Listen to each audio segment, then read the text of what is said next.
এখন আপনারা বলেন তো দেখি আমার রাসূল জিন্দা না মুর্দা? এই জোরে বলেন।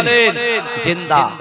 আর রাসূল শুয়ে আছেন, রাসূলুল্লাহর একদিকে আছেন রাসূলুল্লাহর প্রাণপ্রিয় সাহাবা সিদ্দিক আকবর হযরতে আবু বকর সিদ্দিক রাদিয়াল্লাহু তাআলা আনহু, আর একদিকে শুয়ে আছেন আমিরুল মুমিনিন হযরতে ওমর ফারুক রাদিয়াল্লাহু তাআলা আনহু, আর বিচখানে মিডলে আমার রাসূল জিন্দা শুয়ে আছে। জোরে বলেন সুবহানাল্লাহ।